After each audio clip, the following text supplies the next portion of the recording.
1โอเคการบริหารงบ40เหรียญหรือว่า40 USDT เนาะเฮ็ดแบบใดจึงจะสามารถอยู่รอดและสร้างกำไรจากตลาดได้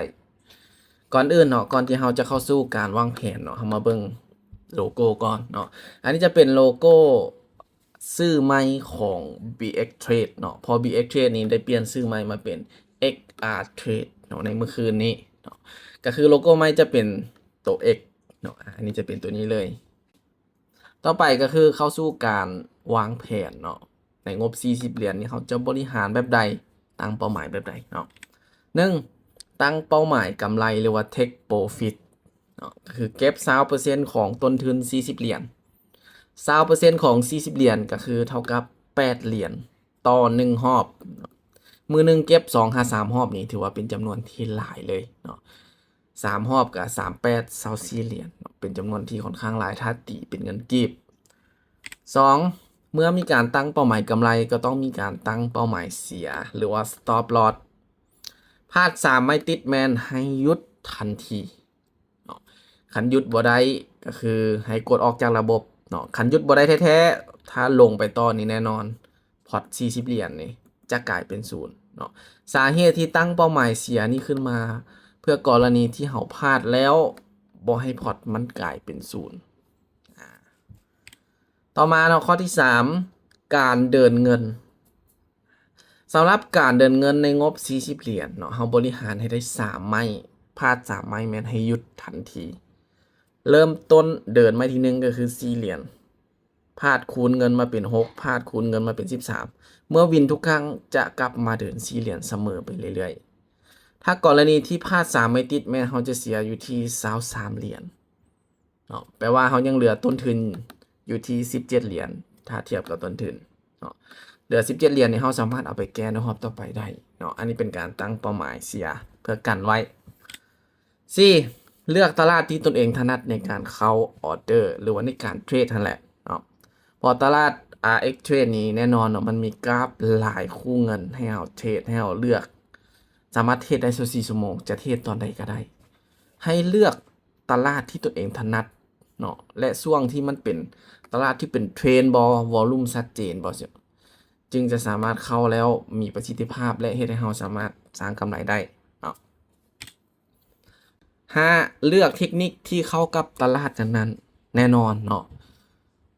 ทุกคนเนาะบอกว่าจะคนเก่าคนใหม่เนาะคนเก่าอาจจะได้ศึกษาหลายเทคนิคคนใหม่อาจจะยังบ่ทันรู้หลายเทคนิคเนาะแต่ว่าเราต้องเลือกให้มันเข้ากับตลาดที่เราจะเข้าเนาะเพราะว่าเทคนิคหนึ่งบ่สามารถเข้าได้ทุกตลาด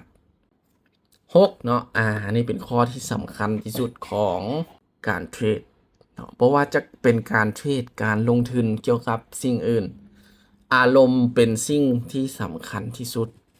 เพราะว่าอารมณ์นี่เป็นสิ่งที่สามารถตัดสินเจ้าตั้งแต่ก้าวแรกเลยบ่ว่าจะเข้าสู่การเทรดถ้าอารมณ์เจ้าฮ้อนอารมณ์หงุดหงิดบ่มีสมาธิตัดสินได้เลยว่า 90% เจ้าจะพลาดตามเป้าหรือว่า stop loss ตามเป้าหรือบ่ก็กลายเป็นศูนย์เลยเงิน40เหรียญถ้าว่าอารมณ์เจ้าดียิ้มแย้มแจ่มใสบรรยากาศดีอยู่ในสภาพแวดล้อมดีโอกาสที่เจ้าจะเฮ็ดได้กำไรตามเป้านี่มีสูงถึง 90% แล้วตอนนั้นตอนที่เจ้ากำลังจะเริ่ม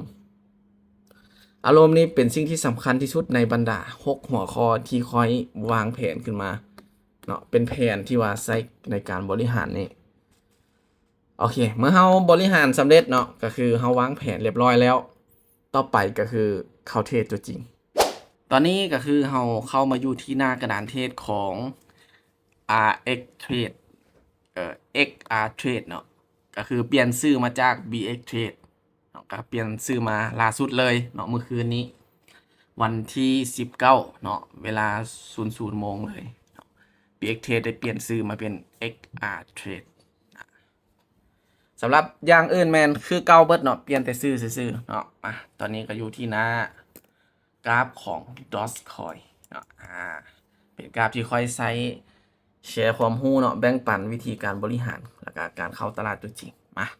เดี๋ยวเราจะมาเทรดในกราฟของ Dogecoin เนาะโดยงบ40เหรียญที่เราวางแผนไว้โอเคต ตอนนี้แนวโน้มโดยรวมของตลาด Dogecoin เห็นปะแนวโน้มอย่างแนวโน้มขาลง แน่นอนแนวโน้มขาลงโอกาสที่มันจะปิดเป็นแดงมีสูงกว่าเขียวเนาะแต่ว่าตอนนี้นี่บ่ค่อยงามปานใดบ่เป็นแนวโน้มขาลงที่มีเขียวเข้ามาขั้นค่อนข้างว่าหลายเลย แต่ว่าจากที่สังเกตนี่ก็น่าจะบ่พลาดเกิน3 ไม้เนาะมาออเดอร์แรกก่อนเนาะออเดอร์แรกจัดไป4 เหรียญจัดเซลเลย ขายเลย ลงมาลูกลงมาอีกหน่อยเดียวโอ้โหบ่ทันโอเคบ่เป็นหยังเนาะไม่แรกก็ถือว่าเราลองตลาดไปเนาะไม่แรกบ่เป็นหยังไม่นี้คูณเงินมาเป็น6เนาะมาเป็น6ตามแผนการคูณเงินของเราเลยเดี๋ยวมาเบิ่งน้ำกันออเดอร์นี้โอเคตอนนี้แฮงขายเข้ามาแล้วไม่นี้จัดเซลเลยไม่นี้จัดเซลเลยไม่นี้มีโอกาสลงไปพี่แดงนี่ค่อนข้างสูงเนาะประมาณมั่นใจประมาณ 80% เนาะว่ามีโอกาสที่จะลงมาปิดแดงเดี๋ยวมาเบิ่งน้ำกันว่าออเดอร์นี้จะสามารถปิดแดงตามที่ค่อยวิเคราะห์ไว้หรือบ่ทุกออเดอร์บ่มีคำว่า 100% เด้อทุกคนเนาะมีเพียงโอกาสที่จะไปในทิศทางที่เราวิเคราะห์เท่านั้นเนาะบ่มีคำว่า 100% 5 4 3 2 1สวยโอเคตอนนี้กลับมามีกำไรอยู่ที่ 1.7 เนาะเมื่อวินทุกครั้งจะกลับมาเดิน4 เหรียญเดิน4ทุกครั้งตอนนี้แฮงขายเข้ามา3 แทงเรียนกันค่อนข้างงามเลยเนาะไม่นี่จัดเซลเลยขายลงไปเลยเนาะขายลงไปเลยไม่นี่ค่อนข้างเสี่ยงนิดนึงเนาะเพราะว่ามันลงมาตามจุดที่มันเคยลงมาเมื่อกี้เนาะเห็นปะแต่ก็มีโอกาสลงได้อยู่เนาะเพราะว่าเมื่อกี้มันทะลุลงไปหน่อยนึงแล้วมีการทิ้งไซส์ไว้น้อยๆเนาะแต่มาเบิ่งน้ำกันว่าแฮงขายจะแข็งแฮงบ่เนาะแต่ว่าตอนนี้นี่แฮงซื้อเข้ามาค่อนข้างหลายแฮงเนาะเดี๋ยวมาเบิ่งน้ำกันว่าแฮงขายจะแข็งแฮงพอที่จะพักดันเหลือไส้ยาวๆให้เฮาเบิ่งได้หรือบ่โอ้แต่ว่าคือจิลงยากละ2 1โอ้ขึ้นสูงเพราะว่าเมื่อกี้มันลงมาบ่ถ้ามันทะลุลงมาแล้วมันบ่มีการย่อขึ้นไปมีโอกาสลงไปต่อเนาะพอมันย่อขึ้นมาปิดเพียงกันเป๊ะเลยเนาะจุดที่มันเคยลงมาเมื่อกี้บ่เป็นหยังเนาะไม่นี้ค่อยจะคูณเงินมาเป็น6คือเก่าเนาะ6คือเก่าโอ้แหงซื้อเข้ามา2 แทงแล้วตอนนี้ค่อนข้างว่าเป็นไซด์เวย์เนาะที่จริงถ้าเจอตลาดแบบนี้บ่จำเป็นบ่ต้องเทรดเนาะถ้าเทรดส่วนตัว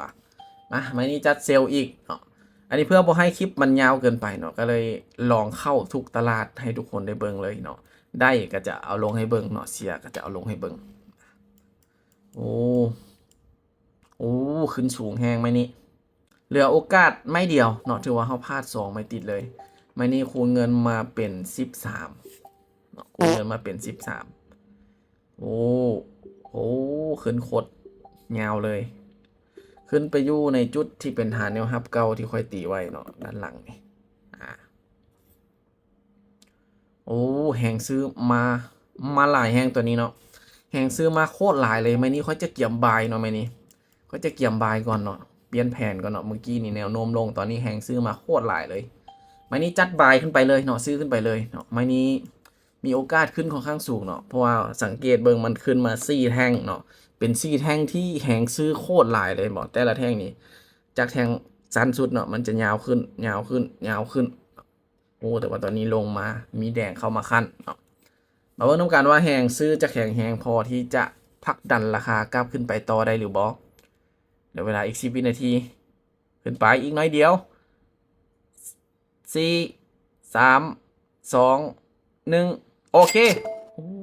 เกือบขึ้นบ่ได้ทุกคนขึ้นวิสุดท้ายเนาะแต่ว่าขึ้นไปเกือบปิดราคาไซดันเทิงเลยเนาะโอเคตอนนี้กลับมามีกำไรละมานี่ค่อยจะกลับมาเดิน4 เหรียญคือเก่าโอ้ได้คูณเงินถึงไม้ที่3เนาะค่อนข้างอันตรายแฮงโอ้ตอนนี้มีแฮงขายเข้ามาขั้นเนาะแฮงขายที่เข้ามาขั้นในจุดที่มีแฮงซื้อเข้ามาหลายแบบนี้เนาะอาจจะเป็นแฮงพักตัวไม้นี้จัดบายเลยมีโอกาสเป็นแฮงพักตัวสูงเนาะมีโอกาสเป็นแฮงพักตัวสูงไม้นี้จัดบายขึ้นไปเดี๋ยวมาเบิ่งกันว่าออเดอร์นี้จะสามารถขึ้นไปปิดเขียวให้ได้บ่ถ้าว่าไม่นี่ปิดเขียวก็ถือว่าค่อยจะได้กำไรตามเป้า 20% เนาะ นาะกำไรตามเป้า20%มันจะขาดอยู่น้อยนึงเนาะโอ้ตอนนี้บอดีดลงมาตามไส้แล้วดีดกลับขึ้นไปแล้วเดี๋ยวมาเบิ่งนำกันว่าจะสามารถปิดเป็นเขียวได้บ่ตอนนี้เป็นเขียวน้อยๆเนาะ4 3 2 1โอเคสวยงามถือว่าเจอในช่วงที่มันกำลังปรับตัวแบบงามๆเลยเนาะแต่ว่าเขาทัน2ใหม่ตอนนี้กำไรมาอยู่ที่ 7.85 ยังเหลืออีก 0.25 0.15 อีกน้อยเดียวเนาะเราจะได้กำไรตามเป้าแต่ว่าค่อยจะหยุดแล้วเนาะเพราะว่าการที่เราบืนไปต่อเพื่อ 0 จุดปลายน้อยเดียวนี่มันอาจจะเฮากำไรนี่หายพร้อมกับต้นทุนเนาะกำไรเฮาบ่จำเป็นต้องเอาแบบเป๊ะๆตามเป้าเนาะขาดหน่อยนึงบ่เป็นหยังเอาไว้เก็บในรอบต่อไปเนาะก็เรียกว่ากำไรมา 7.85 คันตีเป็นเปอร์เซ็นต์กับประมาณ 19%ทุกคนเนาะประมาณ 19%กะยิ่งน้อยเดียวกะประมาณนี้เนาะสำหรับคลิปนี้สำหรับคลิปการบริหารงบ40เหรียญเนาะกับเป็นการประเดิมซื้อใหม่ของ XR Trade เลยเนาะถือว่าเราสร้างกำไรได้ย้ำว่าสุดท้ายเนาะทุกๆการลงทุนมีความเสี่ยงเนาะใครที่ยอมรับความเสี่ยงบ่ได้เนาะคอยบอกแนะนำให้เข้ามาในวงการนี้เนาะเพราะว่าความเสี่ยงมันมีสูงเนาะสำหรับคลิปนี้บ๊ายบายเนาะไว้เจอกันคลิปต่อไป